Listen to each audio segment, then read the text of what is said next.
The blue pill, the red pill, the black pill, the white pill, purple pill, the green pill, the nothing pill. and these days there are so many pills that the average person that doesn't spend all their time online can't keep up with. People come up with any sort of pill to encapsulate a theory or to spread a certain philosophy, way of thinking about a certain topic, distributing it through the internet in order to to reach a common conclusion. honestly, the landscape of many factors about life has totally changed since the 60s, the 70s, the 80s, even since the 2000s. So the accelerated advancement of technology, the rise in social media, economic crisis, political instability, the dynamic social changes, everything in this world has quickly changed in our generation, Gen Z. Some of the advice that used to be right back in our parents, grandparents' day, today do not apply. So today we're gonna go over some of the most brutal pills to swallow as Gen Z, and these are pills that encompass a lot of aspects about life. I don't necessarily agree completely with all these philosophies or way of thinking, but you can acknowledge when there is some truth to it. And so the first pill here in this tier list will be the spawn point pill. Now listen guys, all this complaining about, oh, I can't get a car, I can't get the girl that I want, Stacy, like she doesn't want me back. Dude, it doesn't compare to the problems you could have if you couldn't even watch this video right now on your phone or computer or laptop. All right, there's people out there in this world living in the same year, around the same age as you, that have it worse, man. You always have to be, to a certain degree, grateful about everything that you have in life, because you could have spawned literally in a war zone, or you live in poverty all your life. There are some people that really have it bad. So the spawn point pill, it is absolutely brutal in my opinion, because if you spawn into a good family, into a good neighborhood, into a good country, you pretty much have everything handed to you to succeed. But if you didn't, life will be hard in ways maybe that are outside of your control and that you can't really escape. In general terms, man, the spawn point pill is absolutely brutal. Next up, the money pill. Let me tell you, growing up, I always saw the value of money as a form of time and energy. A lot of people have to literally trade most of their awake hours for a piece of paper in order to just be able to afford the minimum. Just pay their bills, get food on the table, take care of their family. And listen, the money pill can be very brutal, but it can also not matter that much if you're somewhere in the middle. So obviously if you're rich, man, the money pill, dude, you can get away with so many things. You can do so much if you have unlimited amount of money in the world, right? And this comes to any aspect of life in general. Looks, you don't think you look the best? You have the money, you can get surgery to get any insecurity fixed. Second, you think no girls want you? If you show off that you have a very luxurious lifestyle, given that you have a lot of money, that can absolutely boost your chances of having the same success as what people call these days a Chad, someone that's really attractive. With a lot of money, a lot of things are possible. And I'm not saying this as it's necessarily a good thing, right? Because you guys have seen the news. A lot of evil people with a lot of money, they get away with certain things that the average common Joe would not. The money pill, I feel like it's brutal to a certain degree because you can always work for it, right? If you have the intelligence, the connections, the drive in you to succeed in life and to do something different and take a risk, it could always be worse, all right? The money pill, I would put it right in the middle. It's about neutral. But I will admit, money can get you far in terms of pretty much everything. I won't say it solves every problem in life, but a big majority of them. All right, next up we got the charisma social pill. This one I feel like nowadays especially is very important. A lot of people are struggling with social anxiety, communication, making connections, just socializing, friendships. You know, we are in the most connected generation, but also the most isolated generation. We have phones, computers, social media, any sort of way of communication, but still people feel some sort of a disconnect from others because those interactions aren't really real, right? So if you have the charisma and the social skills to build chemistry with people and make really good impressions and connections, you can get really far in this world. People that say, oh, it doesn't really matter, you can be antisocial, you can be like completely stupid with people, completely wrong in my opinion. In my opinion, being neurotypical, super social, charismatic, extroverted can get you a lot of opportunities as People like to have individuals that sort of bring a good positive energy with them and that bring something to the table that not everyone can. If you disagree with this, I think you really have to go out a lot more and you'll see it with your own eyes. So I wouldn't say it's absolutely brutal if you don't have it. I would say it could be worse. It's around the same as the money pill. The height pill. Listen, I might be a little biased because I'm 5'7", but I believe the height pill nowadays is more brutal than ever. If you take a look back in your parents' days, right? Back in the 80s, the 90s, even the 2000s, so many celebrities were considered super attractive and they didn't even have that big of a height, all right? They weren't 6'4". Some of them weren't even 5'10", bro. All of these people were giving the short kings a good positive image, right? But I feel like nowadays, especially with the rise of social media and a sort of brainwashing to consider short men as undesirable has really affected the dating landscape. From my personal experience, it's pretty brutal. And the data is all there, the analytics, the statistics, it all proves that height these days plays a huge role in dating success. Not only dating success, but I believe it also plays a huge role in terms of leadership respect. If you were to take someone that's 6'3" and make him say stuff that is sort of controversial or offensive, not that many people would be encouraged to challenge the person given his stature is more intimidating than if someone's like 5'6", right?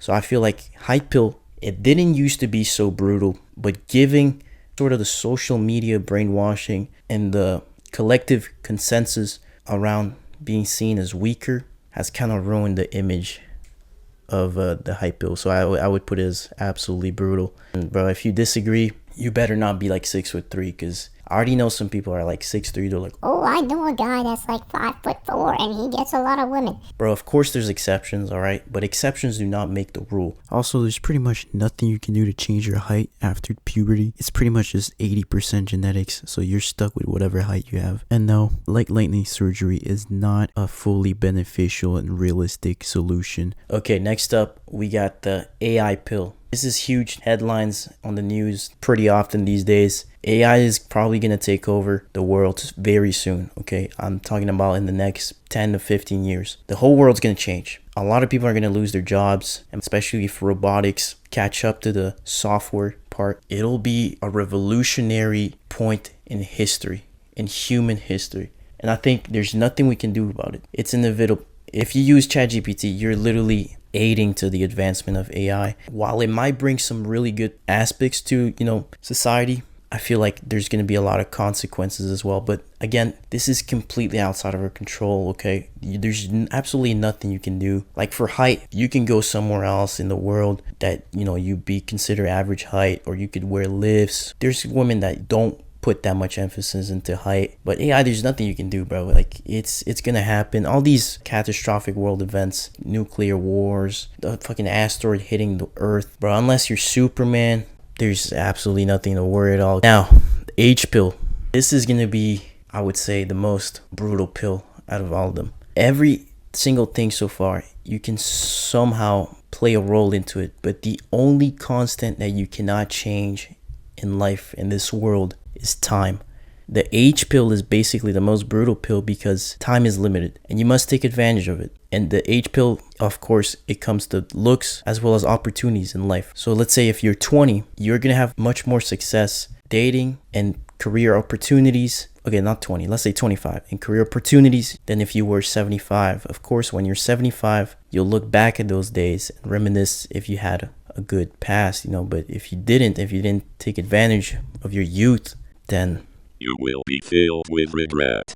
Man, it is limited. So guys, please enjoy every moment of your youth. But yeah, age pill is really brutal. I mean, you could even see it in the models, bro. Like so many models, they lose their appeal once they age. For example, there's like one actor from the 60s. I'll try to find his name and put it on the screen. He was considered one of the most attractive persons in the whole world. And now he's forgotten. He's taken as his peak was his youth. So the age pill is really brutal. There's nothing you can do about it unless you're part of the elites that somehow make satanic rituals or some shit to stay younger. But for the average person in this world, there is nothing you can do to prevent the age pill. Next up, we got the physique pill. The physique pill, okay? The body pill, the gym pill.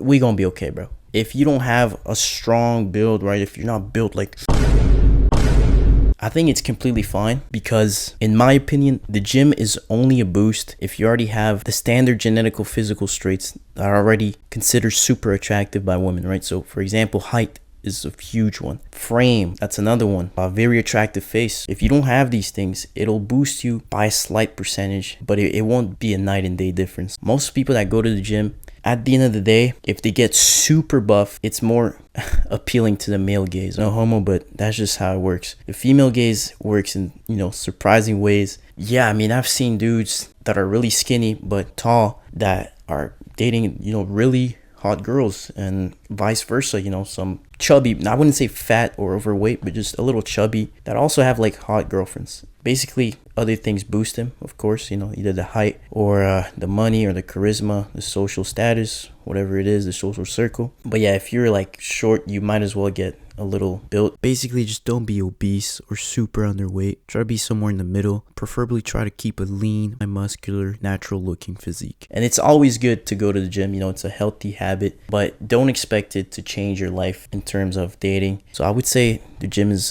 pretty good, but it's far from absolutely brutal if you're not built like David Lade or any of those guys. Next up, we got the IQ pill. Listen, guys, the IQ pill is mostly genetic, okay? That's why I'm putting it at the just thug it out, bro. And let me explain why. IQ can get you far, far, far in this life. Now, what I'm saying by this is if you are broke, for example, but you have a super high level IQ, you can get yourself out of your brokenness, exploiting your brain, all right? Putting it to work to the fullest potential. So IQ is very important these days, especially it's so easy these days to be considered above average in terms of smartness, because let's be honest, most people just spend their days doom scrolling, just getting brainwashed by the media.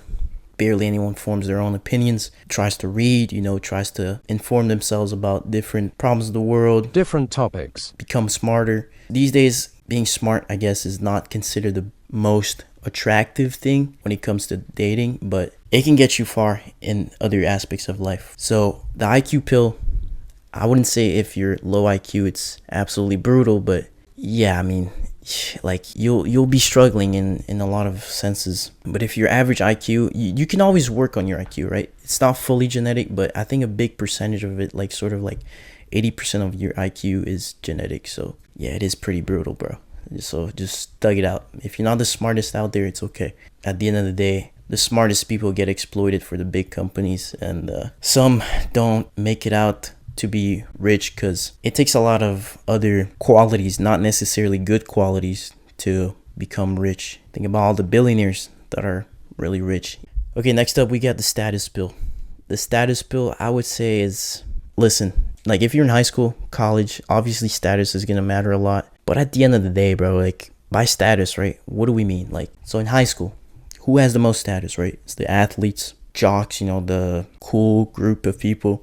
College, same thing, but after that, status is mostly money related, or who right? Social circles. So I wouldn't say it's that important in terms of dating unless you really want to slay a lot of gold diggers and clout chasers. But if you want a really loving partner, I don't think status will matter that much, but you also don't want to be at the lowest of the pyramid in terms of status, right? Let's be honest, most girls do not want to date a Burger King worker, but also a lot of girls are realistic with their standards, and they know they won't be able to score like a rich millionaire that owns 3 different companies and that is an extra in like a couple movies, has this absolutely luxurious lifestyle. A lot of people, once they grow older, their standards sort of become more humble. So status at the end of the day, also, if there's no money involved, it'll just be social circles, right, where people will try to exploit you for what they can use your status for their own benefit. So I think it doesn't really matter. I wouldn't say it's nothing to worry at all, because you obviously don't want to be at the bottom of the pyramid, but man, we gonna be okay, bro. It's fine.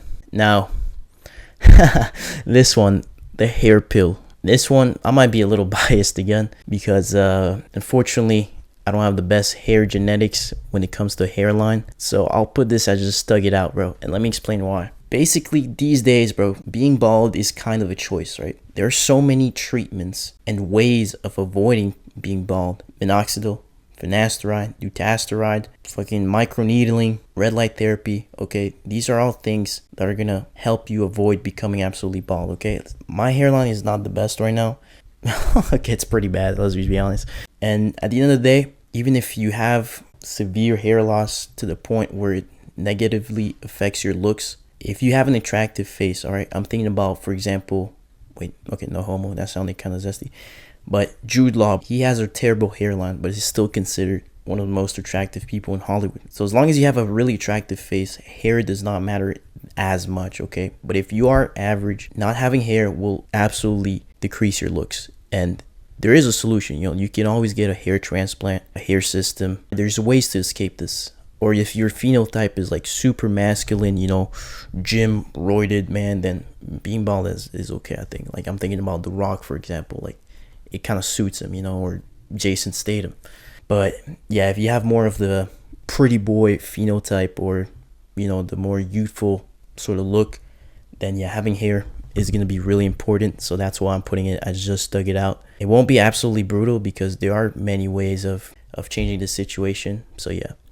Okay, next up we got the eye pill. This is honestly a meme now, like the whole negative cantle tilt, positive cantle tilt, the eye color. Bro, this is nothing to worry at all, to be honest. I've never heard anybody say like, oh my god, like, I fell in love because she has blue eyes.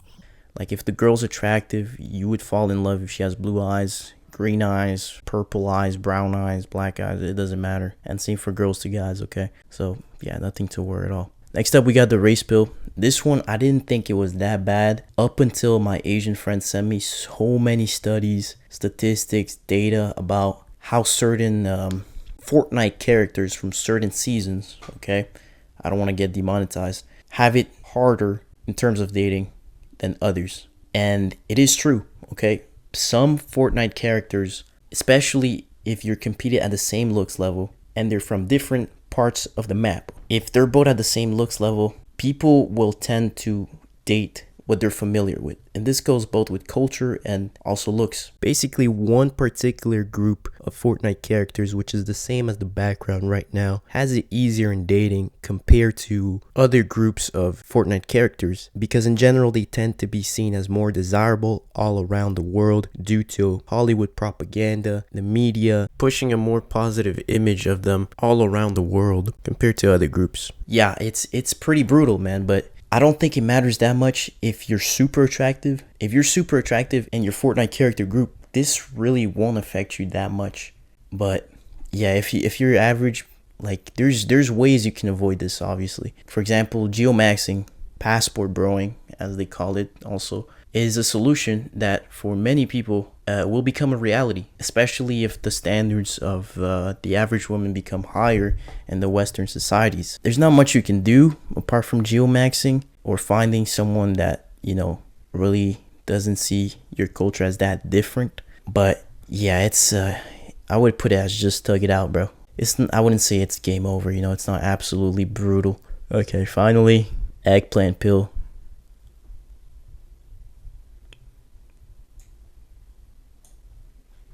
Thank you for watching.